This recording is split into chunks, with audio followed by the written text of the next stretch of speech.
I'd like to take just a few moments to talk about the power of iconography. Now, if you happen to be a high-level Republican strategist, you're probably saying the power of what now? And if you're a high-level Democratic strategist, you might be thinking, oh, crap, he's on to us. You see this lovely steak dinner here? It's appetizing, isn't it? But of course, if you put this in a blender and hit the puree button, it comes out looking like this. Exact same content, different packaging. I believe the conservative message is, on balance, the most nutritious philosophical meal ever devised, but the packaging of that message has been an unmitigated disaster. Here's the stage from last year's Republican National Convention. Wow.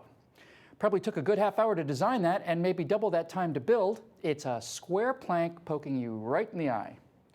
But now look at last year's DNC stage. It looks like the entrance to Tomorrowland at Disney World. Look at how it's lit.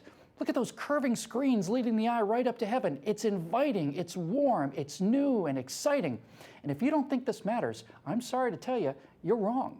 Let's take the tale of two rodents to illustrate this point, two classically simple pieces of iconography. This line drawing conjures up a completely different set of emotions and expectations than this one does, doesn't it? Look at these two masterpieces of iconography. Look at how simple they are. Can you begin to see how something this simple can conjure up so many images and feelings from your own childhood? The power of an icon is in its ability to evoke a subconscious emotional response. Advertising has a term for this phenomenon. It's called branding. Now, during the campaign season, it's common to try and get an icon to stand for a candidate. George W. Bush used the W in his two presidential runs, the W offsetting him from his father's same-name presidency. It's not bad. But the application of it was strictly limited to lawn signs and bumper stickers. That's amateur hour by today's standards. But now we come to the gold standard. From a pure design standpoint, I've always found this to be a little infantile, but the fact is it's a classic. Plowed fields of grain under the sunrise of a new tomorrow, all in the shape of the O. O for Obama, of course, but also O for the one, the circle, complete and self-contained, sunrise and prosperity within the circle of life, and outside it nothing but barren emptiness. In terms of what it evokes, it's a masterpiece, and the way the Obama team used it and continues to use it is absolutely brilliant. Take a look at this image. It's from the official Obama website. Notice how all of the traditional American iconography, the eagle, the stars, the flag, the motto, E pluribus unum, are all slowly fading out into a diffuse heavenly glow, receding into the mists of memory, leaving only the glowing sun, the O, pulling your eye into the future. And there are some very subtle and disturbing things here as well. The American eagle isn't perched to remain here forever, but rather seems on the verge of flying away. The flag is falling. The stars are dissipating into the void. Our national motto, E pluribus unum, out of many, one, is virtually unreadable. It's like letters stamped in soft sand. The only thing that's sharp and well-defined in this image is the circle, the O. That's what's permanent and immovable. Everything else is fading away. You think this is an accident? Think again. Now, when George Bush was elected, the W logo was put away for 4 years until it was dragged out again for his second campaign. But this logo is still with us. At myBarackObama.com, we see images of a diverse group of citizens being called to organize for America. Men and women of various ages and ethnicities. What do they have in common? Oh yeah, I see. They're all branded.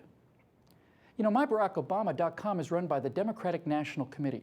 The new Democratic Party logo looks like this, which is great, by the way. Dynamic and energetic. It's a far, far cry from this stodgy, uninspired, static, childlike thing. But this, pardon the expression, kickin' Democratic Party logo appears nowhere on myBarackObama.com. However, the Obama logo is everywhere. Everywhere. It's everywhere. They even tell you flat out it's everywhere.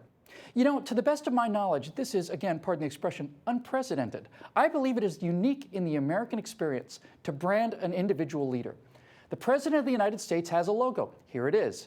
It's a pretty exclusive club. Barack Obama is one of only 43 people in the history of the world authorized to use this logo. Grover Cleveland technically being both the 22nd and the 24th president. The fact that we see the Obama logo attached to healthcare proposals means that we are seeing an individual brand, that of Barack Obama, being used alongside and in many cases in place of the logo of the President of the United States. That's interesting, and I don't like it. The man won the election and the right to use the seal of the President of the United States. The fact that we continue to see the Obama logo used by the Democratic National Committee tells me that this is a perpetual campaign, and what they are branding is in fact an ideology centered around a cult of personality. Now, we've seen in the past the dangers of branding an ideology with an icon. The two great totalitarian ideologies of the early 20th century both used powerful icons to represent their ideas. I'm not going to show those here because it would be obscene. It would be absolutely obscene to compare the horror they generated, 150 million dead, no less, to what's going on here today. That was mass murder. This is merely advertising. We've just never seen that kind of thing before here in America. The Obama logo has been extremely powerful, but there is a weakness embedded in the power of identity. If this logo is shorthand for all of the positives that President Obama wants to project, then it can also be used as a shorthand for his negatives as well. Lately, there's been an avalanche of anti-Obama merchandise, most of it centering around the ubiquitous O. Here in Los Angeles, we've for years seen an iconic image by an artist named Shepard Fairey. He's a charming guy, one of whom's collection is entitled E Pluribus Venom. We've seen his famous Obey poster plastered all over LA for many years. The face is based on the wrestler Andre the Giant, and it's a powerful image. Shepard's latest work is, of course, this, which is so striking that it immediately became the unofficial Barack Obama poster and rapidly produced any number of parodies. But the worm is turning. Now here's Shepard Fairey's work turned in on itself. It's not a bad job. And also, of course, this has been getting a lot of attention lately. It first appeared pasted on a remote pillar in essentially the middle of nowhere. Of course, LA Weekly called it an abomination, a call to a lynching, adding, quote, "all that's missing is the noose," unquote. However, on the other hand, this image, published in Vanity Fair, not on a remote overpass by some unknown street artist, but rather by the editor of a national major magazine, was, on the other hand, hailed as brilliant satire and a remarkable statement on the sad state of American affairs. This is an excellent Photoshop job, but as propaganda, it could use a little work. The Joker's signature line was, "Why so serious?" Now, if you had done this, you might have had a masterpiece. This image works because of the fake smile hiding sinister intent. Many people are starting to get that impression of this president. This image has real power. But people obsessed with their own image expect some kind of opposition. However, there's one thing the true narcissist cannot tolerate. This is the killer app. I wouldn't worry about the Joker poster so much, Mr. President, but if this ever catches on and your policies are reduced to three-letter ridicule, well, sir, then you are in real trouble.